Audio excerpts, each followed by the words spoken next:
Shalom, di dalam kita berkeluarga, khususnya anak-anak Tuhan orang Kristen. Nah, ini penting sekali yang namanya kedekatan kita dengan anak-anak kita.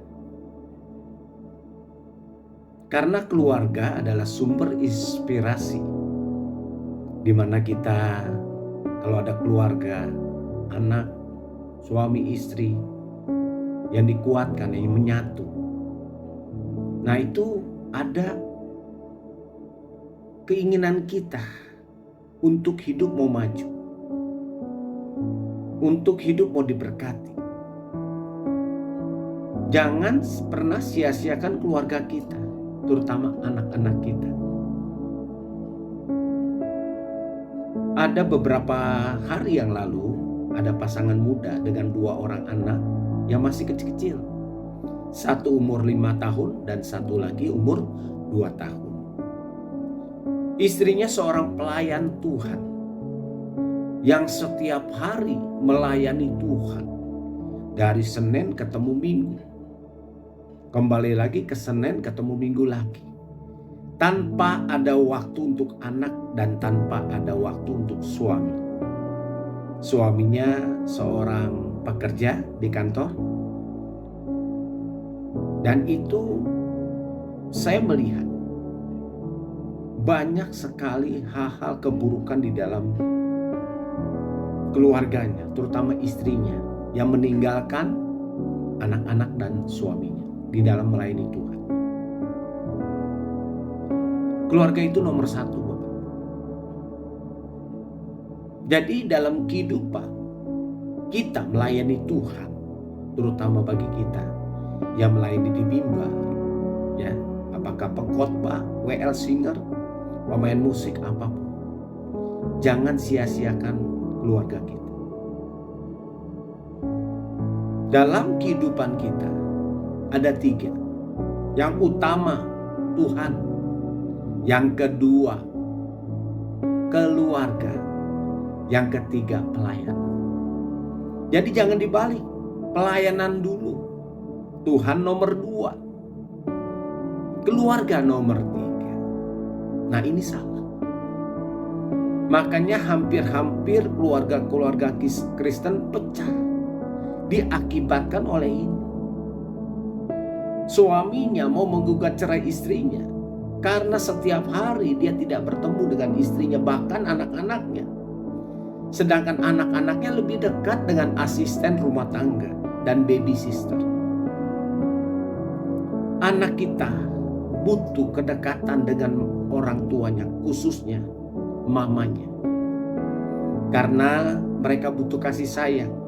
Yang kedua, mereka butuh ikatan batin yang kuat. Yang artinya dia butuh dirangkul, dia butuh dipeluk, dia butuh dicium. Kalau engkau melakukan yang utama pelayanan dan rumah tanggamu disia-siakan, engkau menjadi batu sandungan buat orang banyak. Oh, begitu seorang pelayan Tuhan. Dan kalau melayani Tuhan setiap hari, ya, nah ini yang tidak ada waktu untuk keluarga. Nah, ini fatal akibatnya. Untung bisa dipulihkan keluarga ini. Tuhan masih baik. Dan mereka mengerti dan sadar bahwa keluarga itu adalah sumber segalanya. Firman Tuhan di dalam 1 Timotius 5 ayat ke-8 mengatakan, tetapi jika ada seorang yang tidak memeliharakan sanak saudaranya atau keluarganya, ya, apalagi sisi rumahnya, orang itu murtad dan lebih buruk dari orang yang tidak beriman.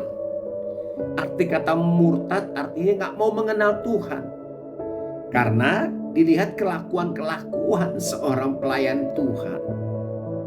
Bagaimana kita mau menginjil, bagaimana kita mau memberitakan Injil supaya orang itu bertobat. Apalagi kita seorang pelayan Tuhan di mimbar, yang banyak sekali mempengaruhi jemaat-jemaat di depan. Nanti kalau mereka lihat, mereka akan murtad dan meninggalkan Tuhan. Apalagi yang imannya masih baru, ya, iman kekristenannya. Jadi inilah yang harus saya sampaikan. Berubahlah. Utamakan yang pertama Tuhan, yang kedua keluarga, yang ketiga baru pelayanan. Dan pelayanan ada waktunya. Dan tidak setiap hari. Suami atau istri butuh kedekatan. Butuh ngobrol curhat. Butuh sharing. Dan anak-anakmu butuh kasih sayang. Mereka butuh dipeluk, butuh dicium.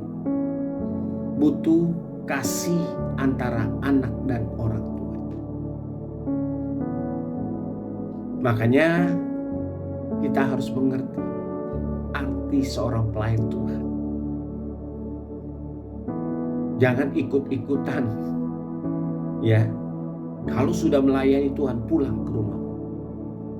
Jangan ada lagi nongkrong, ngobrol-ngobrol di kafe, ngobrol yang kesana kemari, yang tidak ada tujuannya untuk apa.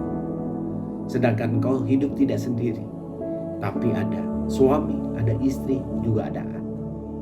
Dalam Titus 2 ayat 10 mengatakan, jangan curang, tetapi hendaklah selalu tulus dan setia, supaya dengan demikian mereka dalam segala hal memuliakan ajaran Allah juru selamat kita. Ya, kita dapat memuliakan Allah dan mereka melihat buah-buah roh kita.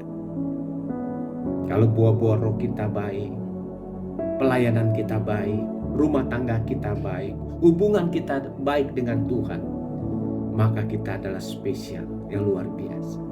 Kita menjadi panutan dan bukan menjadi batu sandungan. Kita menjadi transformasi di dalam kerohanian. Supaya pada saat kita memberitakan Injil, kita tidak ditolak. Bersiaplah untuk berubah. Bersiaplah untuk pemulihan. Bersiaplah untuk kedekatanmu dengan keluargamu. Tuhan Yesus memberkati.